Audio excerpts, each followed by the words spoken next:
My name is Dustin Hawkins, co-chair of mental wellness with the Florida Firefighter Safety and Health Collaborative. I've been in the fire service now coming up on 16 years and started off in Indian River County Fire Rescue. Was immediately attracted to the Marine Division. I had a group of guys there that I just really looked up to and that said that being on the dive team would be amazing. They gave you a little brochure of white sands, blue water, little martini, and a little umbrella. And what we found out was dive team was nothing like that. It was rapidly found out that it was all black water diving, body recovery, and it wasn't as glamorous as it had seemed.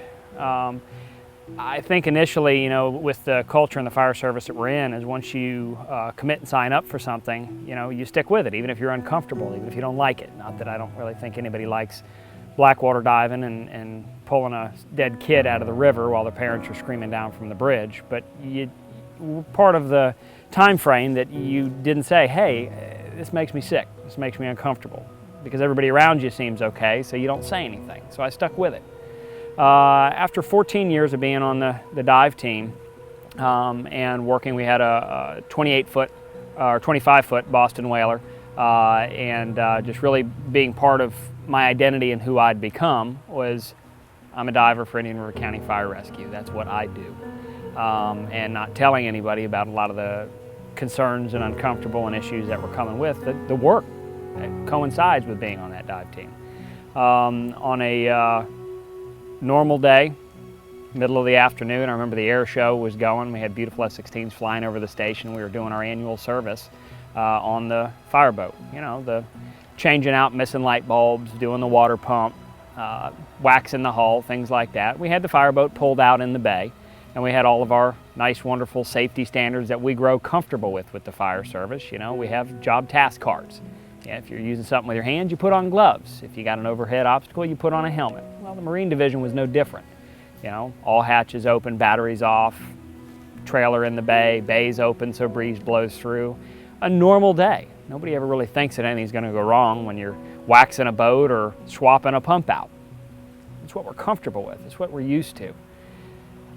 We were swapping the fire pump out. We had a little 500 GPM pony pump that sits on the deck and sucks water through the hull, and we were swapping out annually, so we were replacing our pump.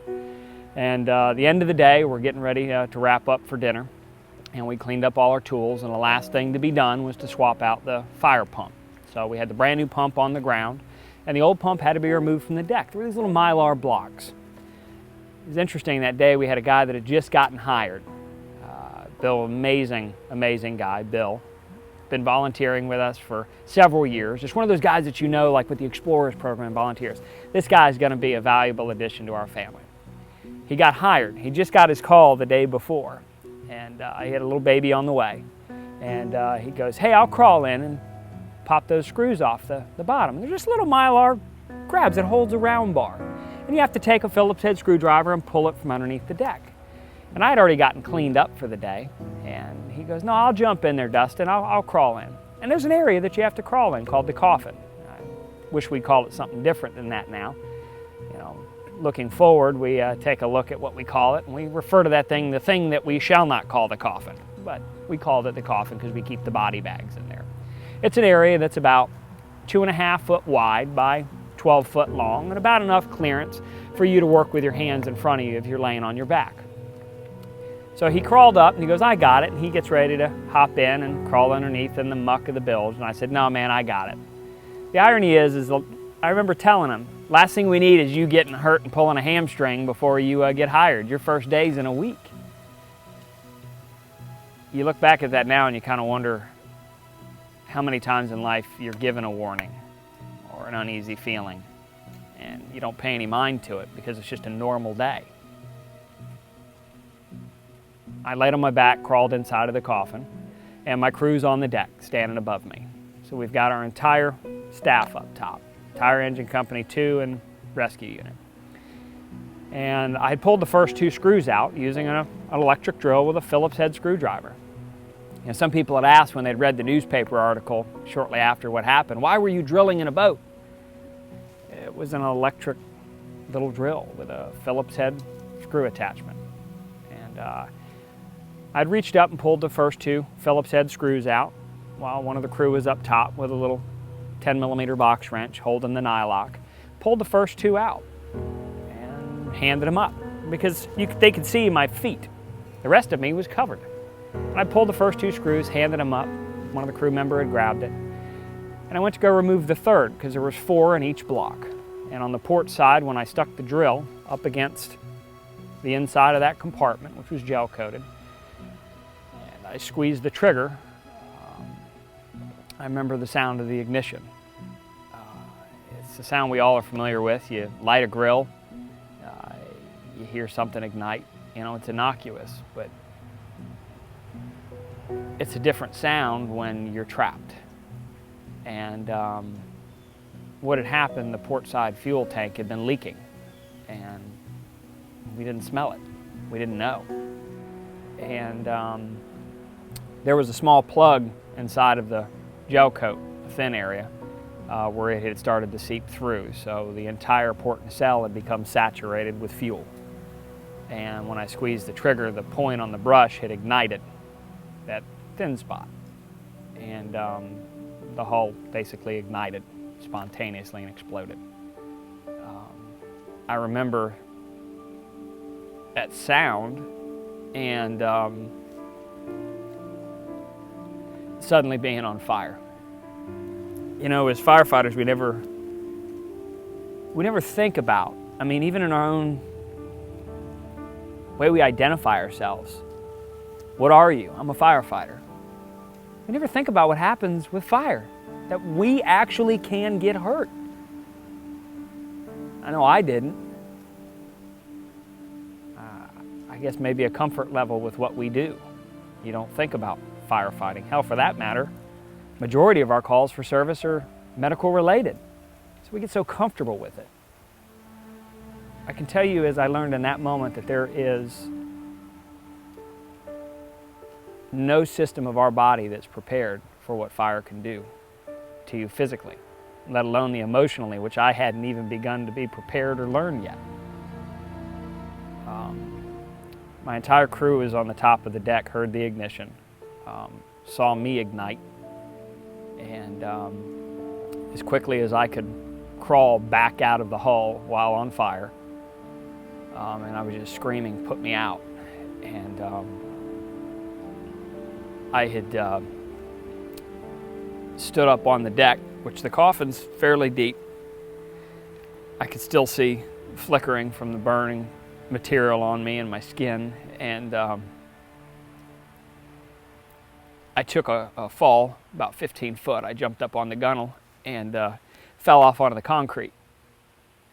I remember sometimes how good that cold concrete felt when I hit it. And the engineer that day, Eric, big bear of a man, I'd never heard fear in anybody's voice like that. Not from him. And they had pulled the extinguisher, and Eric just jumped down on top of him when they realized the extinguisher wasn't functioning, and tried to smother me out. And I just remember him hearing saying, "You're out, you're out." And I just kept saying, "Put me out," because I still felt on fire. And I looked back up at the crew that was still on the boat, and they looked down at me. You know, when you're on scene of an emergency, you're used to seeing people with terror. That it's an emergency that they didn't see, that they weren't prepared for. But when you look into a firefighter's eyes, a first responder's eyes, a law enforcement officer's eyes, and you see that look that you're used to seeing in the people that called 911, it's horrifying. And I looked at my entire crew looking down at me with that look of fear. And I just turned around and walked out into the parking lot because there was a vehicle there, and I wanted to see what the hell just happened to me, thinking, I'm sure it's just hair. You know, I singed something, I'm fine. And I remember walking over and grabbing the mirror of the car and pushing it like aside so it would aim at me, and when I took my hands off it, my skin stuck to the mirror. And the skin on my arms was just hanging, and I looked in the mirror and the skin off my face was falling off. And trying to process all of the nerve endings that I didn't know I had. And immediately realized I can't breathe. And and I just started coughing and hacking. And I'd singed the inside of my mouth, and it's hard enough when you burn something on the grill to smell it, let alone it's your own skin you're smelling. And trying to think, what are we gonna do? What happened? They ran in and grabbed the lead medic of the day, Cindy, sweet woman. She's like everybody's mother. Every department has one of those personnel that is just has been a mainstay, a staple there, and she was. And she wasn't far from retirement. She'd come out, of course, as a mother would do, and like she was mad at me, you know, and I felt comforted by that, oddly. They pulled the drugs out, and I've learned immediately that there's not enough fentanyl on a truck to shut that off. The young man that had been on very long, he had my arm and pieces were coming off on him, and he's trying to start the line, and I remember him saying, where in the hell am I going to stick this? And I'm just like, just stick it, you got it, go. And he and I talked about it later. He said that was one of the most uncomfortable sticks he's ever had to do. They loaded me up in the rescue, and I remember hearing Kyle call my wife on the phone just to say, hey, there's been an accident. And he's sitting behind me in the jump seat. And I'm watching the SATs on the O2 monitor drop lower and lower down into the 70s, 60s. And I'm just thinking, what's Lynn gonna think? How am I gonna take care of my family? They flew me from Indian River to Longwood Regional, and Lynn actually beat the helicopter. I don't know how she did it in a 4-cylinder, but she did it. We were actually landing, and I saw her standing right there on the helipad. Security had to tell her to back up. And when they opened the doors, I remember them saying, Lynn, he's going to be okay. Because in the fire service, we all know each other. This was a different county. They knew who my wife was. And Lynn, going to be okay. And I just remember seeing the tears run down her face. And they wheeled me in a trauma room, which is incredibly hot. You know, when we drop patients off, we get in, we sling them, and we get out. I tell you from the different side, from being a patient in there, it's a scary place, especially when you know what's happening in every modality of care. And you see the look on the doctor's face. And I remember the doctor walking in and the skin hanging off my face. Bear in mind, Longwood was not a burn center, and they had made the decision that they had to fly me back to Orlando.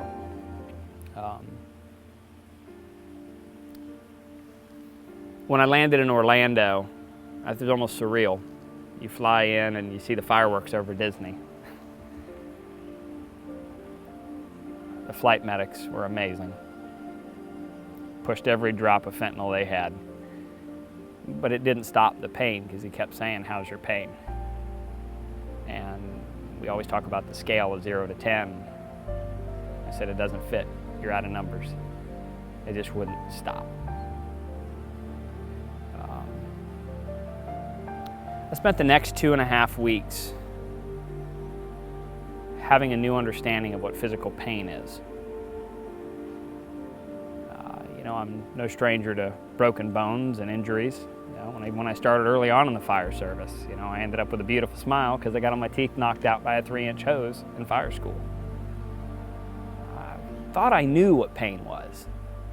I thought I knew how it felt, how you deal with it, how you get through the moments with it. Your skin is the one organ that we underappreciate. Because for the next 2.5 weeks, every single morning at 9 o'clock,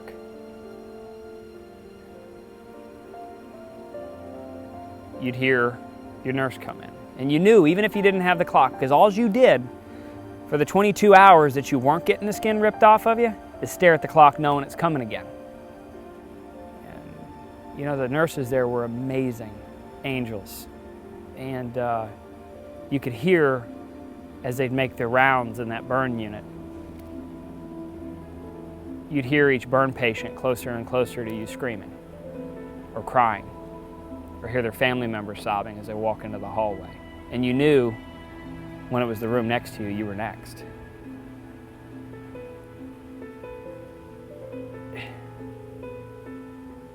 They'd come on in every single day and bring in their towels, which were kind of like everybody's grandmother's towels, 5 grit. They never let them go.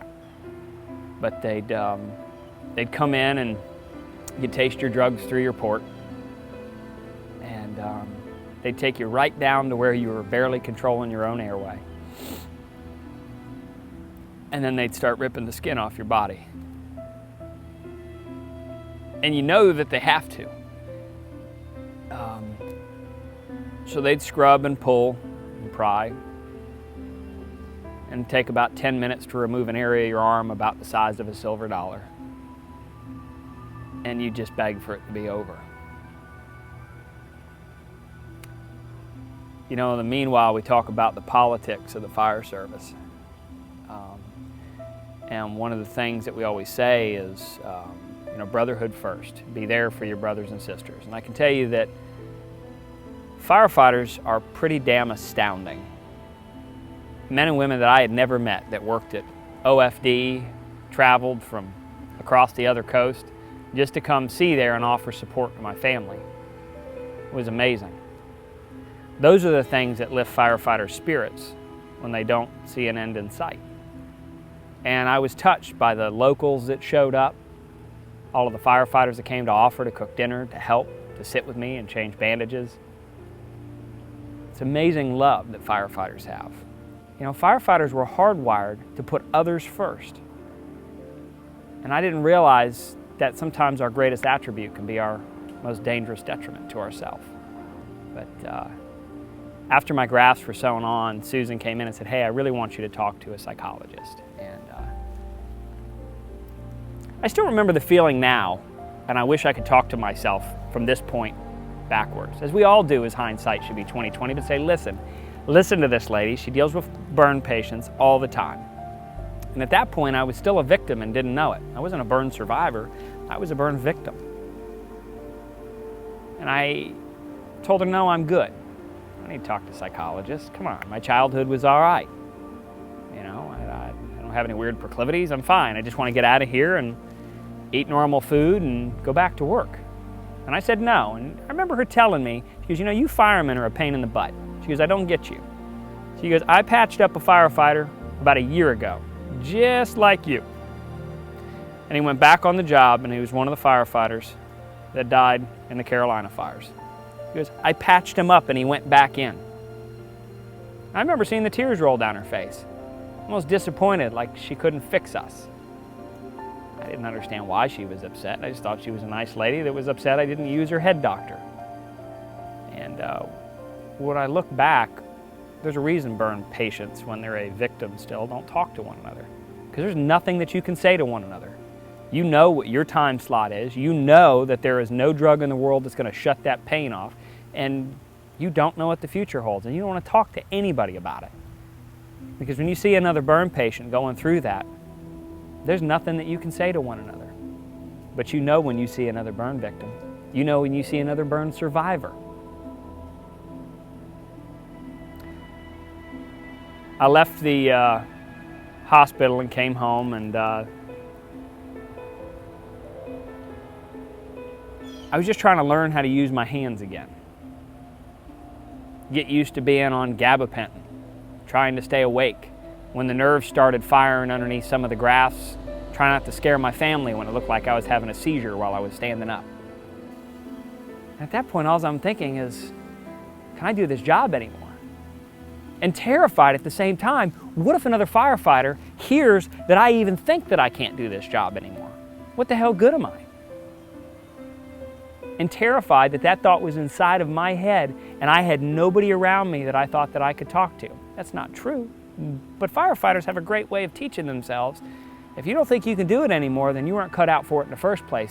I had decided to go back to work way before the hospital, the doctors, my wife, family and friends for that matter, thought I should. They told me to take a year to learn how to use my arms again and be exposed to sticks, pokes, prods. I couldn't even walk outside and garden without covering up from head to toe and being in basically bubble boy suit. I hadn't been sleeping very well. All I wanted to do was get back in my uniform and go to work. I had showed up back to the station that I was burned at 4.5 months after I was burned, and basically had to plea and promise and beg my doctor to sign the release. I showed up still wearing a mask over my face because I still had sores on my neck right there in the bay where the boat used to be. And I remember my wife crying when we left for work, sitting in the driveway, tears running down her face, saying, "Please don't go back." And you know, in my mind it felt right, I had to. I had to prove that I could still do it, but I didn't tell anybody that. And I showed up to the bay and my heart definitely hit the floor. And I didn't expect it. I didn't think that that was going to affect me. And the crew was all standing there in the bay, you know, cheering and happy that I was back. We hadn't been in the station but a few moments and the tones went off. And it was the first time since I was burned I had heard the sound of that ignition. And it was so unnerving because it startled me, and I wondered if anybody else heard it. And for a moment, I went, I think I'm good. But what the hell was that about? Almost like a rattle underneath the hood that you hope would go away when your truck doesn't start in the morning, because none of the other crew heard it because they went to the truck. And I was sick to my stomach, because I thought I was actually back in that boat, and the boat wasn't there. The boat was still shrink-wrapped at Boston Whaler, trying to figure out what in the hell happened. But I smelt my skin burning. I heard that sound. Everybody else ran to the truck, and I didn't want them to think that something was wrong with me, so I got on the truck. I spent the next 6 months going to shift, not telling anybody, that every single time that the tones went off, every time I put on my uniform, I heard. I could smell my skin burning. I could hear that ignition sound. I started drinking more than I've ever drank in my life. I'd come home when I get off shift and I couldn't wait to get out of the uniform. I'd strip it off in the garage as fast as I could. And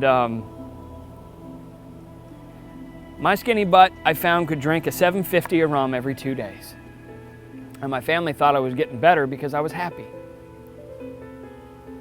You know, firefighters are good at thinking that they're in control of something. And what we're not good at initially is sharing our feelings and emotions with our fellow brothers and sisters in our family. And I'm very thankful that my wife is a wonderful woman. But I didn't even tell her that I was starting to see things during the day. I started seeing the bodies and the kids. I started making up rules. Don't talk to them and you're fine. Don't tell anybody and they're not real. I started avoiding places around town where we had a recovery, or we had a wash down, or we had to sit with a body on the highway waiting for an ME,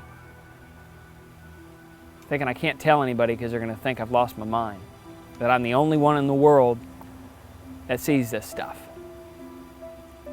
And what I didn't realize is every one of our interactions that we have with somebody else's trauma, with our own traumas, is a musical note. And we have reminders, and the musical note plays. Click, whir, sight, sound, smells, physical reactions. And as human beings, we can handle a pretty large amount of musical notes. Pains, traumas. We're amazingly resilient. But when all the musical notes play at the same time and a symphony occurs, it can be catastrophic. And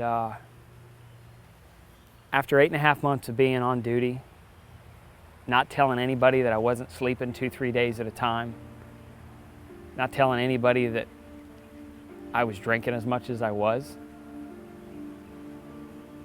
my musical score happened. I was working at Station 3, and tones went off, went to a Signal 4, car wreck, clean, simple call, couple refusals, and we're on our way back to the station. And on our way back, we catch a residential structure fire. Not in our area, but we're now first in because we're right there. And we roll up, single-story residential structure fire, light smoke showing. I remember the size up. And the law enforcement officer, who I know personally, was coming down the driveway, and he had that look, the same look that the guys had on the boat the day they were looking over the gunwale at me. And he goes, "Dustin, are you okay?"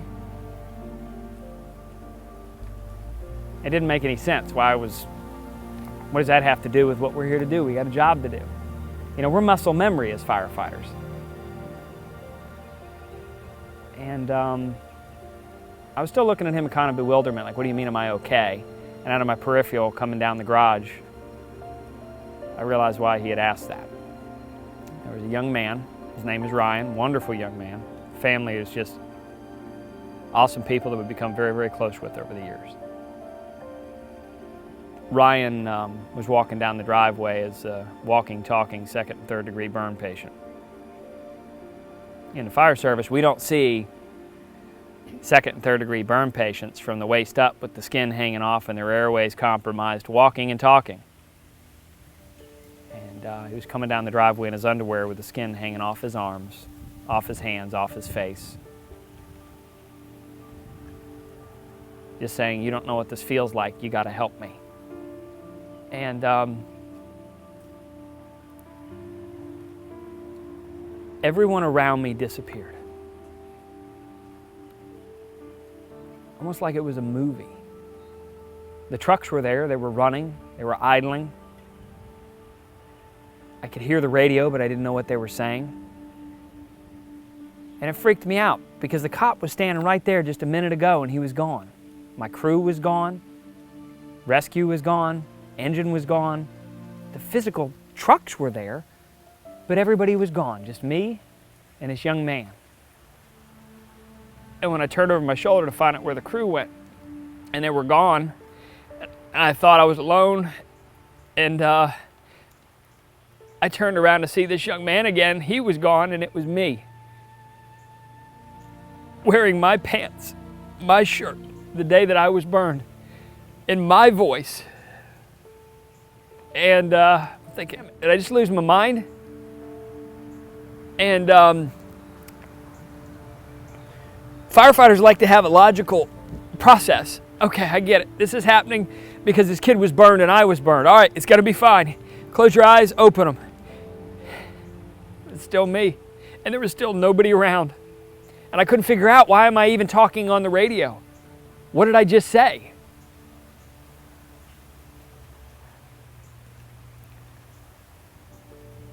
A young man came up and reached out and grabbed me, and the skin that was on his hand came off on my arm, right where my skin grafts were, like a glove. And I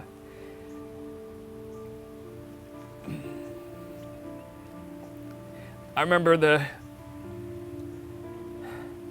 cop reappearing right in the same damn spot he just was. I don't know where he went.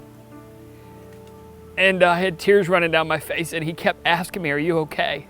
And one by one, every single one of my crew members that apparently were still there and I couldn't just see them, started asking me, "Are you okay?" And I couldn't answer them. I just wanted to do the muscle memory thing. Hey, let's get a line started. I remember the new guy, it was his first day on the job. He quit a week later. His first day on the job, and he's trying to figure out what the milligram per kilogram of fentanyl is for his weight. I remember telling him, it doesn't matter, give him all of it. You don't have enough. And we set the young man down on the ground with the skin sloughing off, and it was still me. I don't mean a euphemism, like his injuries look like me. I was watching them start a line on me. And we had the guy set on the ground, they started the line, we launched a helicopter, and this minivan pulls up. And I turn around and I hear, "What did you do to Dustin?" It was my wife. I'm thinking, Jesus, what is wrong with me? That's not possible. My wife would never drive a minivan. It was his mom, Lorraine. I didn't even know what she looked like for over a week because it was Lynn. And I had to get away from everybody. We loaded him on the stretcher.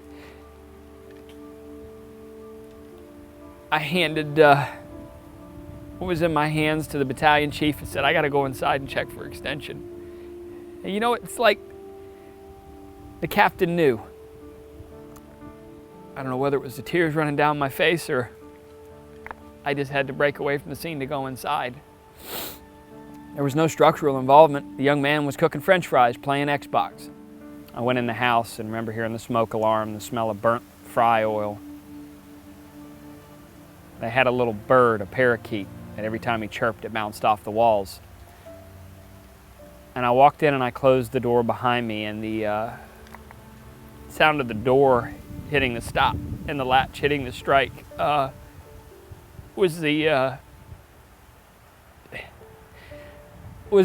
ignition sound.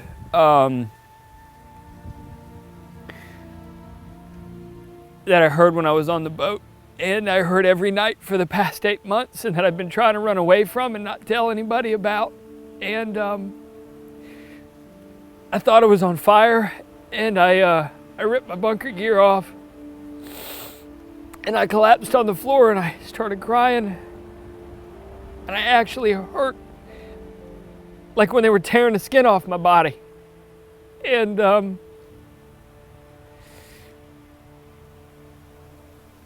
Captain Ehrman, who was the BC that day, I don't know if he told the crew just to stay outside or what the case was, but he came in and demonstrated to me that firemen have an unbelievable ability to show each other love and not judge one another. And he kneeled down on the floor and he just gave me a hug.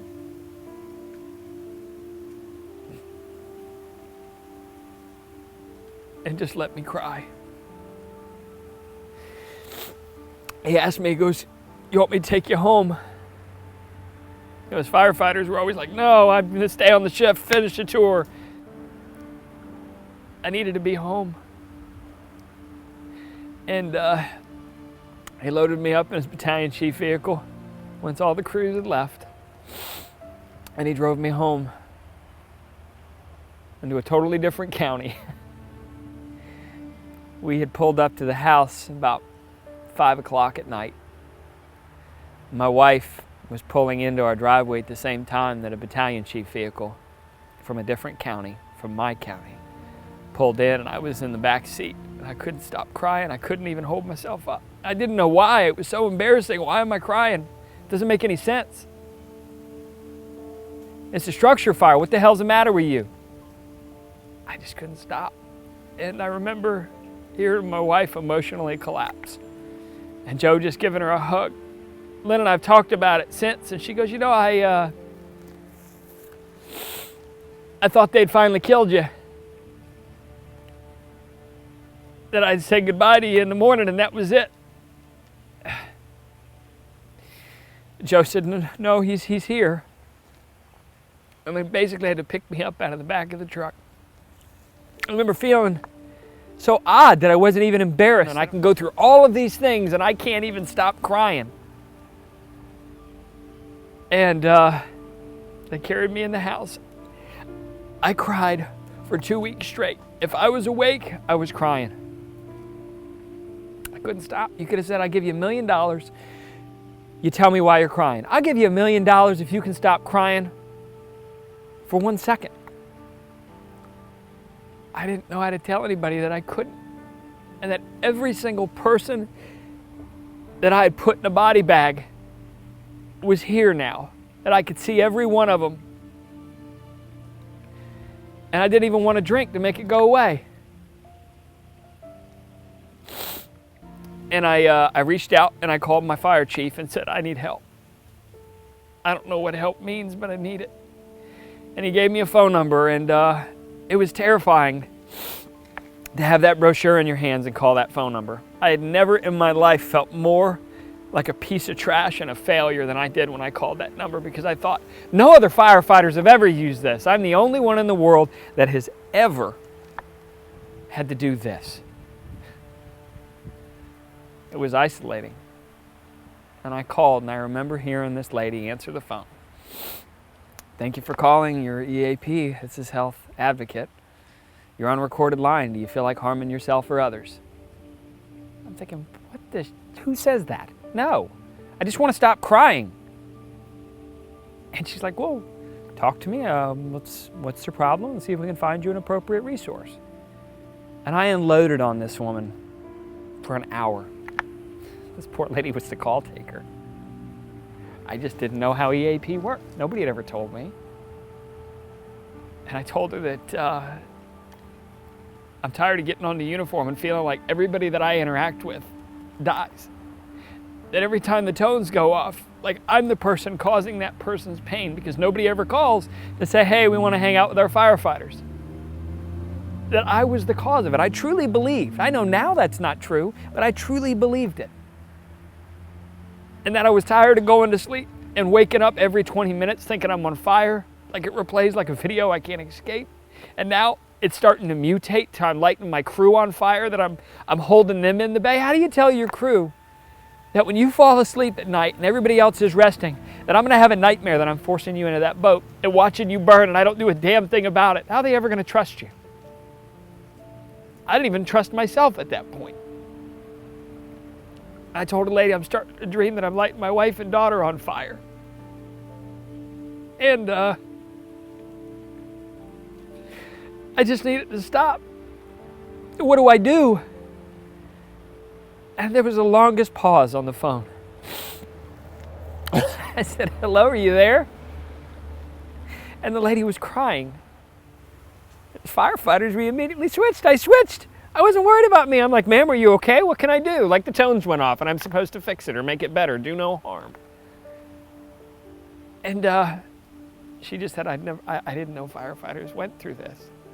I said, I don't think any firefighters go through this. I think it's just me. I think I'm not cut for this. I'm not fit for this.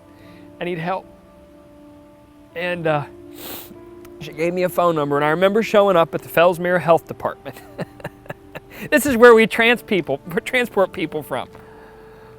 And I remember walking in and sit down in a line of vaccination and preschool wellness checks. And I walk into this lady's office and I remember seeing little kids' toys and teddy bears.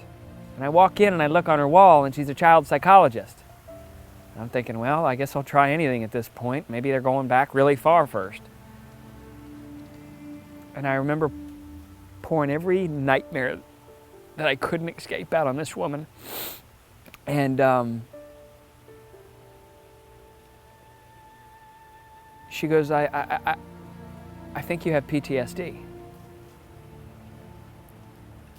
And immediately, like my whole world just felt like it was collapsing. I'm going, no, that's what military gets.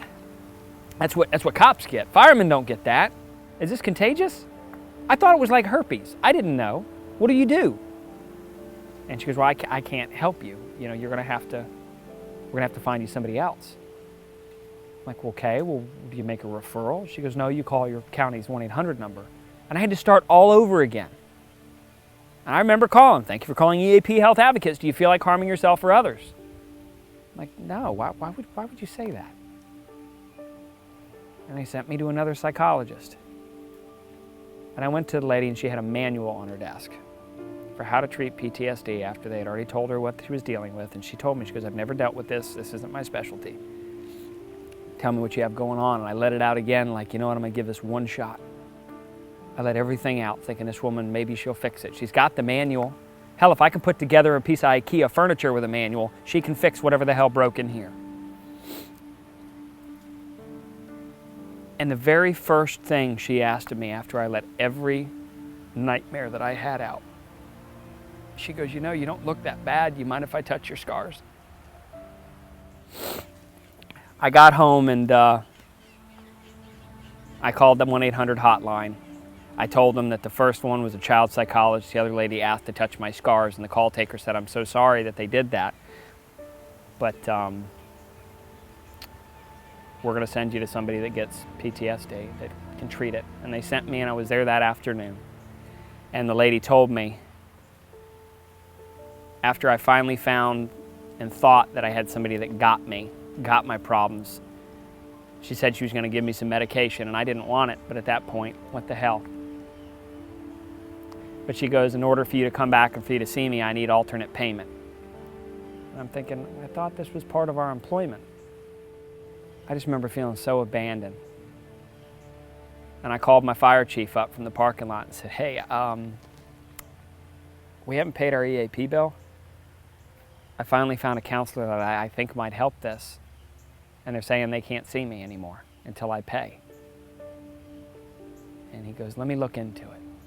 He called me that afternoon and he goes, Dustin, and I remember the sound of his voice. We really dropped the ball here. I'm sorry.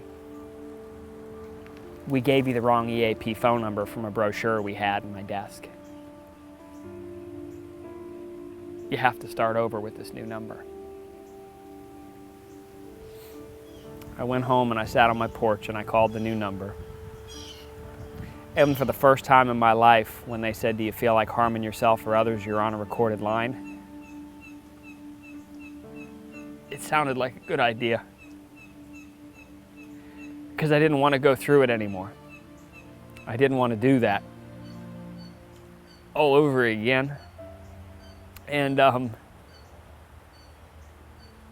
something interesting happens with first responders when they think you're having a psychological crisis.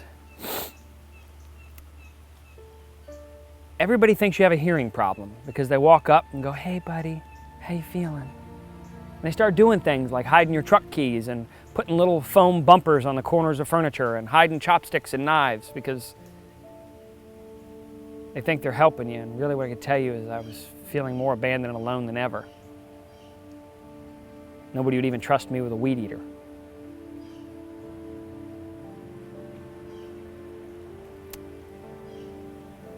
I remember the sound of the pen on the desk when I started writing my letter to my wife and telling her I'm sorry for not being a very good husband and apologizing to my daughter that I'm not a very good father and that I wasn't good enough to be good enough to handle this and be a fireman.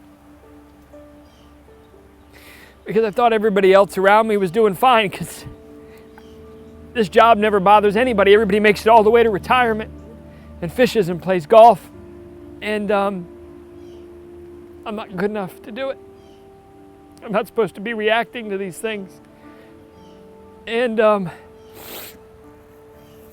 when I made the decision that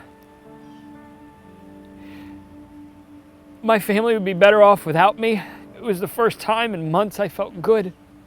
Like I finally had control over something. In my mind, I felt like I was doing my wife a favor. We've never had a fight in 16 years. Not one raised voice, not one argument. But I truly felt like she would be better off without me. And you start thinking about it. You know, as firefighters, there's a reason we have such graphic thoughts. It's because we've been swimming in it for an entire career, a lifetime. I thought, you know, I'll shoot myself. And you're like, no, this is a place of love. Who's going to redo the drywall? Who's going to scrub the grout? I hang myself. Now your neck stretches out too far. Nobody likes to see that. I'll overdose. No, man, every time somebody overdoses, they end up covering the bathroom, get stuck between the toilet and the shower and puke. Nobody ever scrubs that out of the wax ring. I said, you know what? I know what I'll do. Firefighters have a lot of used to's. I used to do this. I used to do that. I used to fish. I just didn't find joy in it anymore. But I said, you know what? I'm going to load my boat up. And I did it the night before. I waited till everybody went to sleep. I topped the fuel tank off. I took my dive tanks, drained them down to 500 pounds. I sewed weights in my BC. Like it was something that had to be done just as simple as I have to go to the store to pick up eggs. I found every piece of lead I had and I sewed it in the pockets. Like I really was going to give my daughter a better life because of it, and it felt right. My wife got up in the morning and said she was going to the grocery store, and I didn't know she had called my brother, who's a fireman as well, and said, "Hey, Dustin's having a really good day. I think the therapy's working."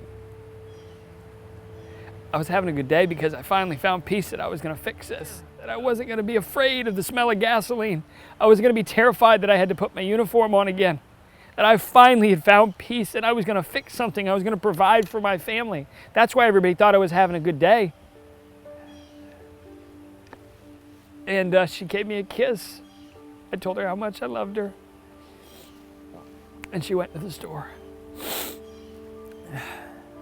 I hooked my boat up. Was smart enough to find the other key. And my favorite bottle of rum. And I loaded my dog up. She was so excited. I hadn't taken her fishing in almost a year.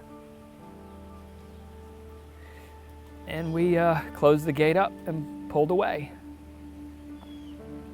My plan was just to go out until I ran out of fuel, hit the west wall, chug as much alcohol as I could,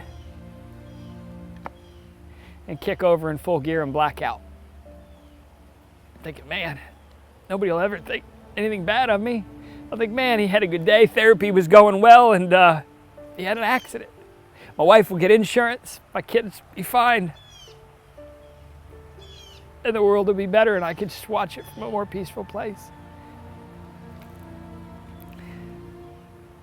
I remember hitting the intersection at feeder route right behind my house here, and looked over at Luna, and she was so happy that Dad was taking her fishing, and I'm like, I can't take you with me. I'm not coming back. I left my truck in the middle of the road, busy highway with the door open, and I grabbed my dog and I walked back to the house. I guess nobody would notice a truck in the middle of a traffic lane with the door open and a boat hooked up, but I didn't think of it. And I walked her back to the house. I didn't know my brother had already come to check on me. I still don't remember how in the hell I got back to the house, how my boat got back. I don't even know how Dave got called.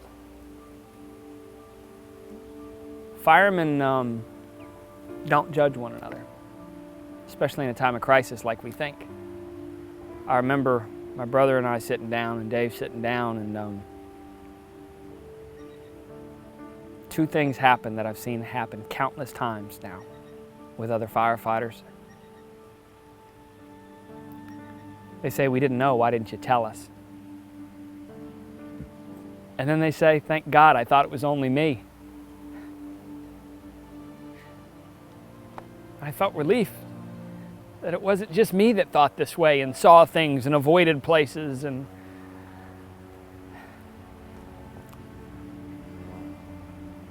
my wife and my brothers got me the help that I needed. They got me to a physician, Dr. Keith Ebel, who I love with all of my heart, who taught me that I'm not crazy, that human beings aren't designed to be exposed to trauma and death and injury, whether they witness it and pick up the pieces or they have their own life torn apart from it, that you're not designed to come away unscathed. We worked for the next couple weeks putting my heart, my soul, my psyche, my physical being back together. And when you do find a clinician that gets you, you're not broken.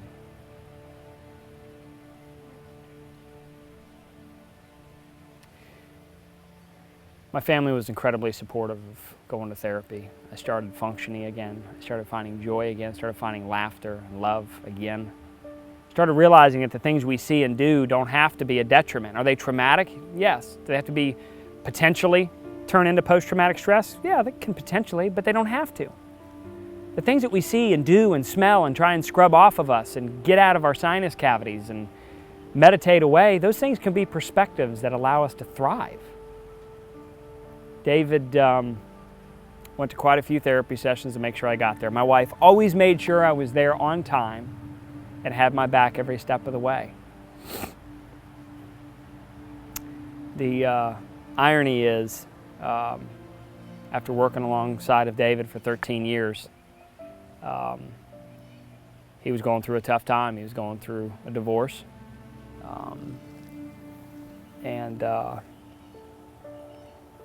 was going to some counseling, and was talking about his struggles, his nightmares, his fears.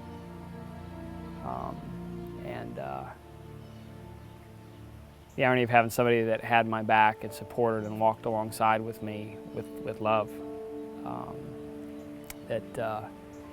He, in October 2 years ago, after a difficult trial, divorce, and stress, and questioning his pride, passion, and purpose, which any firefighter who's in a traumatic situation has those three things compromised are going to struggle.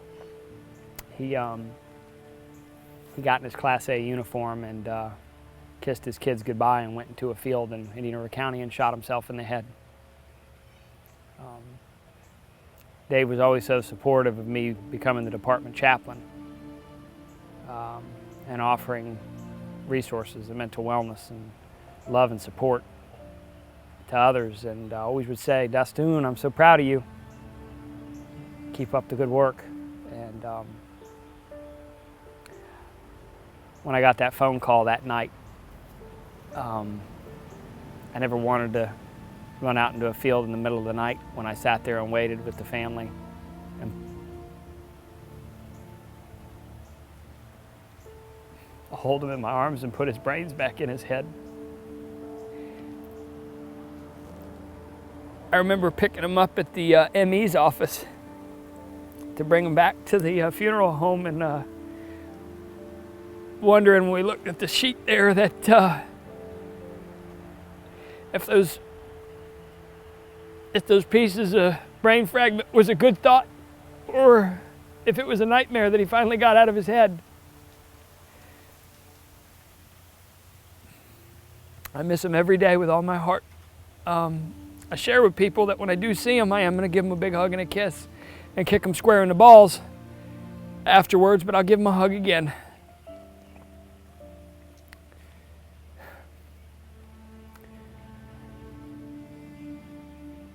The hope is that the first thing that firefighters and their families learn is that this job is so much more than wait for the tones go off and putting on your gear. This is a job, this is a life calling. We're hardwired to do this. If you're a firefighter and you think that it was 100% your own choosing and doing, it wasn't. You're hardwired to put others' physical, mental, and emotional safety above your own, and that's dangerous for us. Doesn't mean it's not a noble cause. It means that we have to recognize that that helmet that you wear on top of your head is not designed to protect the mind that's in it. And that firefighters, you can talk to one another. Whether it's peer-to-peer support, mental wellness program, CISM, I don't care what you call it. If it's effective and it's evidence-based and it's driven by other firefighters and clinicians that get you, that don't do things like say, what's it like to be in a structure fire, or can I touch your scars? When you have a team, when you have an army of men and women, from your clinicians to your psychiatrists, psychologists, firefighters, administrators, labor, management, union, all together to realize that we're exposing ourselves to things that you're not designed to do over and over again. The hope is with clinician awareness programs to teach clinicians our language, the Rosetta Stone of how we tick and what we do, to drop out 80% of the questions of like, do you have a dishwasher and why? What do you mean you spend the night and you sleep there? What's it like in a fire? To give them the empathetic understanding of what we do to get right down to the nuts and bolts of what's going on in here and here makes it an effective program. Having your administration to understand what your EAP is, refine it. Do it now. Not when you're trying to dig through a drawer and grab a brochure and hope you handed them the right one. Follow up. Have suicide prevention programs and awareness programs that are effective and geared towards firefighters, taught by firefighters. The hope is with organizations like the Health and Safety Collaborative, with relationships with universities to make and create curriculum that is geared towards firefighters, first responders, in their language, you're going to see the numbers of suicide go down. You're not going to stop every suicide. There's no way. And if love could keep firefighters alive just on love alone, we'd live forever. You can't.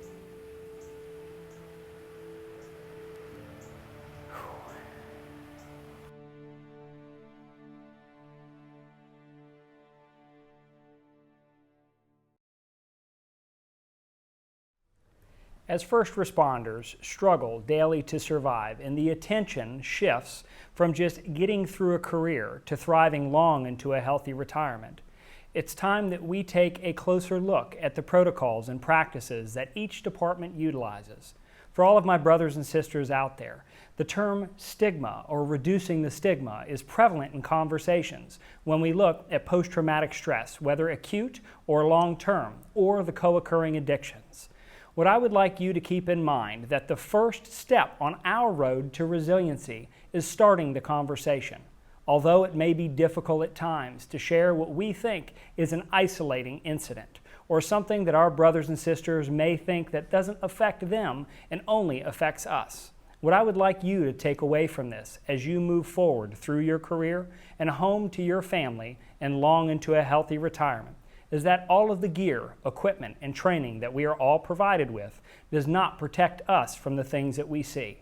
Remember, we are first responders that are human beings immersed in the trauma-stress continuum. With suicidal ideation, addiction, acute stress, and depression, I would like to encourage each one of you to remember that the reciprocal of depression and isolation is communication and sharing with your brothers and sisters. Remember, it is an act of courage to ask for help. To administrators, the time to practice your EAP or BHAP, Behavioral Health Access Programs, is before crisis occurs. To build the relationships with your local resources is paramount, as you are tasked with protecting the men and women that serve the community that you also serve with. To clinicians, remember the time to diversify your vernacular, your terminology, and understanding of what first responders interact with on a daily basis will assist you in delivering effective, evidence-based modalities of care. Whether you're a clinician, an administrator, or the boots on the front line, remember as we put on our uniforms each and every day to be in the service of others, we cannot effectively do this if we do not take care of ourselves. A special thank you to Palm Beach County Fire Rescue for making the decision to bring post-traumatic stress from a disorder and dysfunction to offer education and bring us into post-traumatic growth so we may all be resilient first responders on the front line. A thank you to all of my brothers and sisters in the media department of Palm Beach County Fire Rescue and to all of those on the front line. Be safe, be open, be honest, and be ready to serve. Thank you.